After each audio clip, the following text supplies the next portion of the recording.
जीवन में आप दुखी हो चुके हैं, आपने बचपन से लेकर के आज तक सुख नहीं देखा। आप आधी से ज़्यादा उम्र पार कर चुके हैं, लेकिन आपको कभी भी एक सुख की सांस भी नहीं आई, या अगर कभी आई भी तो उसके बाद में इतना दुख आया कि आप उस सुख को भूल गए। आप जीवन में अच्छे से चलते चलते एकदम से कर्ज में डूब गए हैं। आपके ऊपर मुसीबतों का पहाड़ टूट पड़ा है, आप निकल नहीं पा रहे। आपने सब तरह के पाठ, पूजा पाठ, तंत्र मंत्र, यंत्र, कुंडली विश्लेषण सब करवा के देख, नहीं लाभ हो रहा। तो दोस्तों, एक ऐसा पाठ जिसका अभी तक शायद बहुत से लोगों ने नाम भी ना सुना होगा, वो पाठ आज मैं आपको देने जा रहा हूँ। बहुत ही गुप्त और सीक्रेट पाठ है। मतलब कैसा भी, कितना भी भारी से भारी संकट हो, दोस्तों आप इसको करोगे, लाभ मिलेगा। ध्यान से सुनिएगा, ध्यान से कीजिएगा। बहुत पावरफुल पार्ट है। क्या परहेज है इसमें, कुछ परहेज स्पेशली रखने पड़ते हैं, वो मैं आपको बता दूंगा। दोस्तों, इस पाठ को करने की विधि क्या है, आप इसे मंगलवार के दिन ही करें, ठीक है ना, क्योंकि मंगल अर्थात मंगल करने वाले देवता हनुमान जी महाराज से संबंध है, और कर्ज का बहुत बड़ा अहम रोल होता है। मंगल ग्रह से संबंध उसका बहुत होता है। आप चाहें तो शनिवार को भी कर सकते हैं, शनिवार भी हनुमान जी महाराज का वार है, परंतु मैं आपको सलाह दूंगा मंगलवार को कीजिए, ज्यादा अच्छा रहेगा। और आपने क्या करना है, इस पाठ का जो नाम है वो है हनुमत बड़वानल स्तोत्र।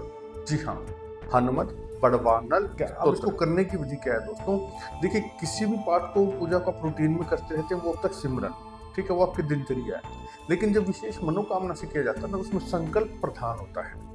तो आपने क्या करना है दोस्तों, इसके अंदर आप साबुत उड़द लें, ठीक है, 800 ग्राम साबुत उड़द, ठीक है।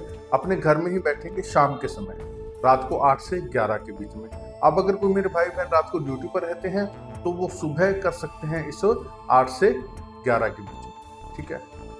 आप अपने घर में ही बैठेंगे, उत्तर या पूर्व की तरफ होकर के चौकी पर कपड़ा बिछा करके हनुमान जी के स्वरूप को लगा लीजिए, आशीर्वाद देता हुआ स्वरूप, ठीक है। अगर राम परिवार पूरा हो, राम जी, जानकी जी, लखन भैया, हनुमान जी, तो बहुत अच्छी बात है। सामने स्वरूप लाल कपड़े पर बिठा करके उनको आप माला पहनाइए, कलावे की मोले की माला पहना दीजिएगा, ठीक है। अब आपने स्पेशल एक चमेली के तेल का दीपक जलाना है, ठीक है। और आपने एक सूखा नारियल लेना है, जटा वाला। और मंदिर से आप ना पहले दिन में जाकर के एक व्यवस्था बना लीजिए कि जहाँ सिंदूरी मूर्ति हो, पुजारी से निवेदन करके हनुमान जी के दाएं कंधे का, जी हाँ, राइट साइड के कंधे का थोड़ा सा सिंदूर ले आना, और उस सिंदूर से उस नारियल के ऊपर स्वस्तिक बना देना, ठीक है। अब जो अमाउंट आपको चाहिए, जितनी आपकी समस्या है ना, उस अमाउंट को भी एक सफेद कागज पर उसी सिंदूर से लिख देना, जी हाँ, उसको लिख करके, और उस अमाउंट वाले कागज को उस नारियल के ऊपर, अमाउंट वाला जो साइड है वो नारियल के ऊपर रख के, और उसको कलावे से उसके ऊपर बांध करके हनुमान जी के चरणों में रख लें। और वो 800 ग्राम जो उड़द है वो भी हनुमान जी के सामने रखकर चमेली का तेल का दीपक जला ले, और संकल्प ले, हाथ में जल और पुष्प लेकर के संकल्प लें कि हनुमान जी महाराज, ये मेरा गोत्र और मेरी ये मनोकामना है, मेरी ये समस्या है। अब मैं आपको कर्ज के लिए बता रहा हूँ, इसके अलावा जो भी कोई समस्या हो ना, एक बार में एक ही समस्या का संकल्प लें, वो आप उस पर्ची पर, जैसे कि मान लीजिए आपको नौकरी में बाधा आ रही है, नौकरी नहीं मिल रही, तो आप पर्ची पे लिख दीजिएगा नौकरी, सरकारी नौकरी, ठीक है।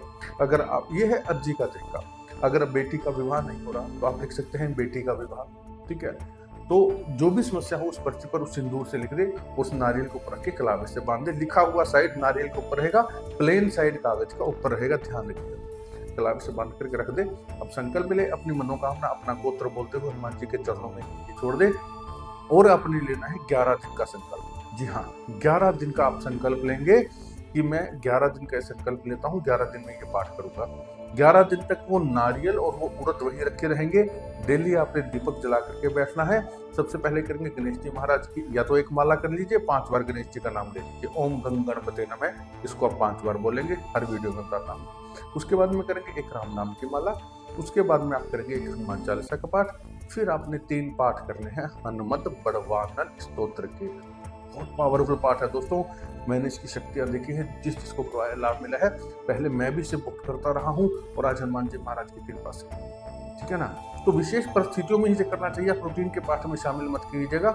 जब विशेष संकट, विशेष परिस्थिति हो तभी इसको करना चाहिए। 3 पाठ आपने वो कर लिए हनुमत बड़वानंद स्तोत्र के, उसके बाद में आप एक पाठ श्री हनुमान चालीसा का कर देंगे, जिससे कि ये पाठ हनुमान चालीसा से लोप हो जाएगा। और फिर अंत में फिर एक राम नाम की माला कर दीजिए और हनुमान जी की आरती कर दीजिए और हनुमान जी को भोग लगा दीजिए, या तो बेसन की बर्फी का, या गुड़ और चना का, या गुड़ की रोटी का, जैसा कि हर बार बताता हूँ। बस पहले दिन का प्रोसेस पूरा हो गया। आसन पर बैठे हैं, आसन उठा करके रख दे और नहा धो करके स्वच्छ होकर बैठे। अगर नहीं नहा सकते हैं तो कोहनियों तक हाथ धो लीजिए, अपना मुंह धो लीजिए, घुटनों तक पांव धो करके फिर बैठ जाइए, कोई बात नहीं, हो जाएगा। लगातार 11 दिन उसी टाइम पर बैठना है जिस दिन पहले दिन बैठे हैं। 11 दिन बाद वो नारियल और वो उड़द जो है श्री हनुमान जी महाराज के मंदिर में, जहाँ से आप सिंदूर लेकर के आए हैं, वहां उनके चरणों में अर्पण कराइए और हनुमान जी से प्रार्थना कीजिएगा जो आपकी मनोकामना है वो पूरी हो, जो आपकी समस्या है वो दूर हो। बस यही तरह से आपका काम है। आप देखेंगे किस प्रकार से इन्हीं 11 दिनों के अंदर अंदर आपकी समस्या का निवारण आपको होता हुआ दिखेगा। हो सकता है कि आप हुआ करके सपने में हनुमान जी दर्शन भी दे दे। इस पाठ में इतना चमत्कार है। नंबर 2, परहेज 11 दिनों में ब्रह्मचर्य का पालन करेंगे। ठीक है, इसका जिक्र किसी से ना करें। आपकी पत्नी को, जीवन साथी को पता हो तो कोई बात नहीं, अन्य किसी से जिक्र ना करें कि आप क्या कर रहे हैं, क्योंकि ये गुप्त पाठ है। आप इसका लाभ देखेंगे कि किस प्रकार से आपको इसका लाभ मिलता है। संभव हो सके तो 11 दिन जमीन पर सोइए, बड़ा अच्छा रहेगा, सात्विक भोजन की। बस इतना सा आप कीजिए और आप देखेंगे 11 दिनों में आपको रिजल्ट मिल जाएगा।